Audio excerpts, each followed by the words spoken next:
Netaji Subhash open ইউনিভার্সিটির UG first year, second year, third year science, arts, commerce এবং BDP first year, second year, third year science, arts, commerce আপনারা যারা assignment পরীক্ষা submit করতে পারেননি, যে নভেম্বর মাসের 14 তারিখ থেকে 21 তারিখ যে অ্যাসাইনমেন্ট পরীক্ষা হলো অনলাইনের মাধ্যমে, যারা অ্যাসাইনমেন্ট সাবমিট করতে পারেননি বিভিন্ন রকম সমস্যার কারণে, যেমন ইনভ্যালিড ডিভাইস বা ডেট অফ বার্থ এবং এনরোলমেন্ট নাম্বার ইনকারেক্ট বা সার্ভার জনিত প্রবলেম, বা যারা মুর্শিদাবাদে আছেন তাদের কিন্তু এই 7 দিন কিন্তু নেটওয়ার্ক অফ ছিল, সেই জন্য তারা কিন্তু পরীক্ষা দিতে পারেনি।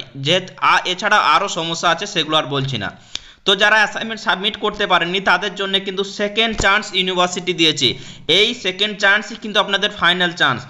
এই আপনারা প্রত্যেককে আপনাদের যারা অ্যাসাইনমেন্ট সাবমিট করতে পারেননি অ্যাসাইনমেন্ট সাবমিট করে নেবেন। আপনাদের অ্যাসাইন পোর্টাল আবার রিওপেন হচ্ছে 29 নভেম্বর দুপুর 2টো থেকে, যেটা অ্যাসাইন পরীক্ষা শেষ হয়ে যাবে, পোর্টালটা অফ হয়ে যাবে 2 ডিসেম্বর দুপুর 2টো, অর্থাৎ 4 দিন সময় দেওয়া হয়েছে। প্রত্যেককে এই 4 দিনের মধ্যে অ্যাসাইনমেন্ট সাবমিট করে নেবেন। এই প্রসঙ্গে বলে রাখি, যারা আমাদের কাছ থেকে অ্যাসাইনমেন্টের জন্য হেল্প নিতে চান বা যারা আমাদের টিচার দ্বারা অ্যাসাইনমেন্ট সাবমিট করে নিতে চান ফুল মার্কস পাওয়ার জন্য, তাদেরকে বলবো আপনারা এসআর ইনস্টিটিউট সঙ্গে যোগাযোগ করে নেবেন। এসআর ইনস্টিটিউটের নাম্বার এই ভিডিও ডিসক্রিপশন বক্সে দেওয়া আছে এবং স্ক্রিনের মধ্যে যে নাম্বারটা দেখতে পাচ্ছেন সেই নাম্বারে কল বা হোয়াটসঅ্যাপ করবেন এবং আপনাদের অ্যাসাইনমেন্ট আমরা সাবমিট করে দেবো নিজস্ব টিচারকে দিয়ে। সেক্ষেত্রে আপনারা কিন্তু ফুল মার্কস পেয়ে যাবেন। UG, BDP, science, arts, commerce first, second, third year সমস্ত বিষয়ে কিন্তু অ্যাসাইনমেন্ট সাবমিট করা হয়।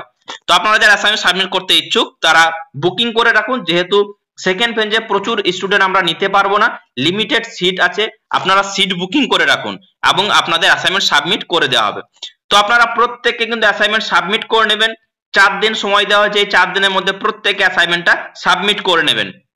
যারা এর পরেও যারা অ্যাসাইনমেন্ট সাবমিট করতে পারবে না তাদের কিন্তু একটা বছর নষ্ট হবে, অর্থাৎ আপনারা এই অ্যাসাইনমেন্ট পরীক্ষা না দিতে পারলে কিন্তু আপনারা ফাইনাল পরীক্ষায় বসতে পারবেন না এবং এই একটা ইয়ার আপনাদের নষ্ট হবে। তো আর একবার বলে দিচ্ছি, আপনাদের অ্যাসাইনমেন্ট পোর্টাল রিওপেন হচ্ছে 29 নভেম্বর দুপুর 2টো থেকে, যেটা অফ হয়ে যাবে বা শেষ হবে অ্যাসাইনমেন্ট পরীক্ষা 2 ডিসেম্বর দুপুর 2টো, এবং আপনাদের ফাইনাল পরীক্ষার রুটিনও কিন্তু দিয়ে দিয়েছে, যেটা আমাদের চ্যানেলে একটু পরে সাবজেক্ট ওয়াইজ রুটিন কিন্তু আমরা দিয়ে দেবো। সেই জন্য আমাদের চ্যানেলটিকে সাবস্ক্রাইব করে রাখবেন এবং যারা আমাদের এসআর ইনস্টিটিউট থেকে অ্যাসাইনমেন্ট সাবমিট করে নেবেন তাড়াতাড়ি নাম বুকিং করে রাখবেন, কারণ আমাদের সিট কিন্তু লিমিটেড। তো এরপর আমরা সাবজেক্ট ওয়াইজ ফাইনাল পরীক্ষার যে রুটিন দিয়েছে ইউনিভার্সিটি সেটা কিন্তু ভিডিও বানিয়ে বলে দেবো। সেই জন্য আমাদের চ্যানেলটিকে সাবস্ক্রাইব করে রাখবেন, সাথে থাকবেন, পাশে থাকবেন। ধন্যবাদ।